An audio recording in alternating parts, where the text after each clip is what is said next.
नागपुर के संविधान चौक पर बौद्ध समाज द्वारा एक जोरदार आंदोलन किया गया। महाबोधि महाविहार मुक्त हो और दीक्षा भूमि का सौंदर्यीकरण बिना विलंब शुरू किया जाए। इस मांग को लेकर 1 जुलाई से लगातार यह आंदोलन चल रहा है। बौद्ध अनुयायियों का कहना है कि प्रशासन ने वर्षों से केवल आश्वासन दिए हैं, लेकिन अब तक कोई ठोस कदम नहीं उठाया गया है। उनकी 2 प्रमुख मांगे हैं, महाबोधि महाविहार की स्वायत्तता और दीक्षा भूमि परिसर के सौंदर्यीकरण का कार्य जल्द शुरू किया जाए।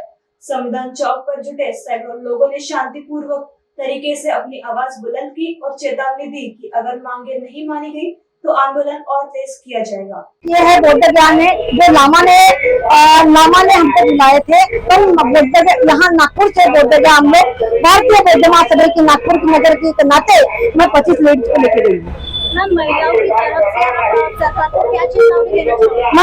मैं सरकार को ये चेतावनी देना चाहती हूँ कि ये महाबोधि महाआंदोलन है, ये हमारे भारतीय बौद्ध का हित का है, ये हमारे अधिकार की लड़ाई है। हम लोग छेड़ के रहेंगे। हमने देखा कि दीक्षा भूमि के सौंदर्यीकरण का काम बहुत सालों से रुका पड़ा है, तो उसके क्या कारण है कि वो इतने सालों से रुका पड़ा, अभी तक काम नहीं हो पा रहा है?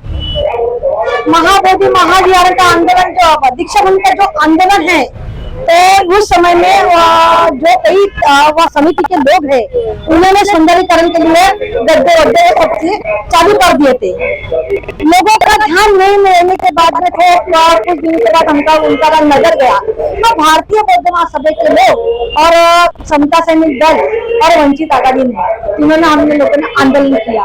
आंदोलन करने के बाद हमने उनको बताया कि आप बैठ के ये चर्चा करके अपन यहाँ से खत्म कर देंगे, लेकिन उन्होंने नहीं माने। नहीं मानने के बाद में हम लोग को तीव्र आंदोलन करना पड़ा और हमारा अधिकार था, हम लोग देते हैं। उसके बाद में उन्होंने गवर्नमेंट को चेतावनी देने के बाद वो गड्ढे भिजाए और प्लेन पूरा कर दिए।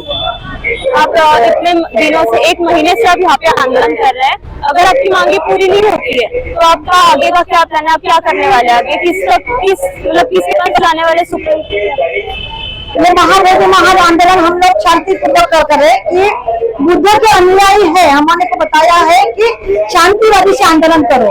हम शांतिवादी से आंदोलन कर रहे, यदि उन्होंने हमारी सरकार ने नहीं दिया तो हम छिनके लेंगे, क्योंकि संघर्ष तो हम कर रहे हैं अब, लेकिन शांति से नहीं मिले तो क्रांति जरूर करेंगे। और यहाँ से आंदोलन 5 तारीख उन्होंने दिए है कोर्ट की, जो 5 तारीख से पहले हम लोग और कुछ आंदोलन छेड़ेंगे। यदि नहीं मिला 5 तारीख को हमको तो हम तीव्र आंदोलन महिला बोल के प्रवेश करेंगे। ये मैं चेतावनी देती हूँ। सभी साथियों, जय भीम, नमो बुद्धाय। मैं इंजीनियर पद्माकर गणवीर, राष्ट्रीय संगठक समता सैनिक दल और भारतीय बौद्ध महासभा, जिसके राष्ट्रीय अध्यक्ष है बाबा साहब के पोते डॉक्टर भीमराव यशवंतराव जी अम्बेडकर। ये हमारे इस आंदोलन का नेतृत्व ऑल इंडिया में पूरे भारत में कर रहे हैं, जिसका वजह है महाबोधि महाविहार जो बौद्धों की विरासत है। ये बौद्धों की विरासत बौद्धों को मिलने को होना, और नागपुर के पवित्र दीक्षा भूमि के ऊपर डॉक्टर बाबा साहब अम्बेडकर जी ने लाखों अनुयायियों को धम्म चक्र प्रवर्तन देकर बौद्ध धम्म की दीक्षा दिलवाई। और दीक्षा भूमि के हाल बेहाल हो रहे हैं, उसका सौंदर्यकरण हो, इसके लिए आंदोलन चल रहा है। आज आप लोगों को सभी को मालूम है 29 जुलाई को सुप्रीम कोर्ट ने 16 जून को बताया था 29 जुलाई को फाइनल रिजल्ट दीजिए महाबोधि महाविहार आंदोलन के बारे में। मगर सुप्रीम कोर्ट ने, आपको मालूम होगा, 5 अगस्त ये डेट दी है उसके ऊपर सुनवाई के लिए। महाबोधि महाविहार हमारी विरासत है।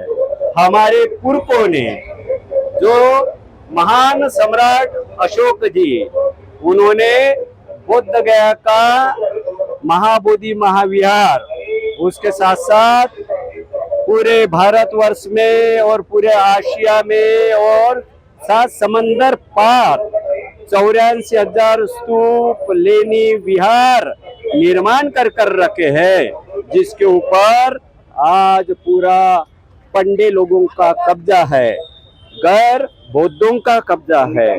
हम तो 84,000 स्तूप, बौद्ध विहार लेनी इनकी मांग नहीं कर रहे।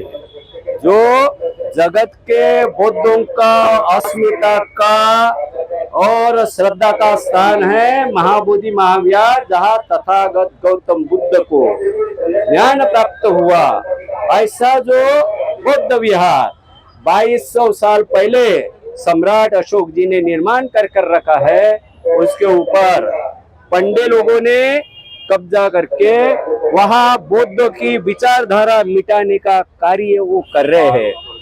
130 साल पहले श्रीलंका से आए हुए अनादारी धम्मपाल जी, उन्होंने महाबोधि महाविहार मुक्त हो इसके लिए संघर्ष किया, इसके लिए कोर्ट की लड़ाई लड़ी।